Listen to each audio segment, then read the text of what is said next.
Although most team sports are on pause due to the COVID-19 pandemic, the parents of nearly 30 million kids ranging in age from 6 to 18 are wondering what to do with their young athletes. Chuck Thigpen from ATI Physical Therapy joins us now with some suggestions for the future. Thanks for joining us. Thanks for having me. So what can parents do during this spring sports season cancellation to assess the load their kids may be carrying? This really provides an opportunity to stop and evaluate the calendar over the last 6 months to a year to see how often our kids are playing, in particular a single sport. So looking to see if your child's played a single sport more than 8 months in a year, and have they taken a break of 2 to 3 months from that sport during that time, because we really think taking those systematic breaks prevents injuries and allows the kids to remain in the game. What should a youth athlete focus on during this break to prep their bodies for the return to sports in the summer?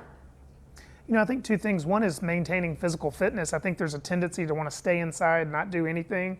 Having about 30 minutes of physical activity 3 to 4 times a week is shown to be really helpful. So keeping just overall physical activity up. And then two is to really address any flexibility or strength concerns that may be there. There's lots of great resources, including at atipt.com, to do home flexibility and strengthening exercises to allow them to prepare to gradually return to sport.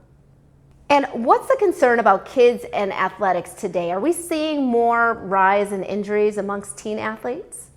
We see a troubling trend that over the last 10 years, there's been a really systematic increase in the number of, in particular, overuse injuries. And those seem to be related to the two things I mentioned before. One is specializing in a single sport more than 8 months a year. And two is the load of that sport playing more hours per week than a child's age. So for example, if you have a 12-year-old and they're playing a single sport, or whether that's games, competitions, or specialized training, more than 12 hours a week, that's going to place them at a greater risk of having an overuse injury. So that's why we really want to emphasize to kids and parents to take a break so they can prevent those injuries and allow their kids to stay in the game. And what should parents look for when they're actually choosing a physical therapist for their child's sports-related injury? After a child suffers an injury, the first thing is to stop playing. There's no need to be continuing to play. No scholarships are usually handed out at 12 years old. And then seek out a physical therapist that has experience with kids' injuries and orthopedic specialty.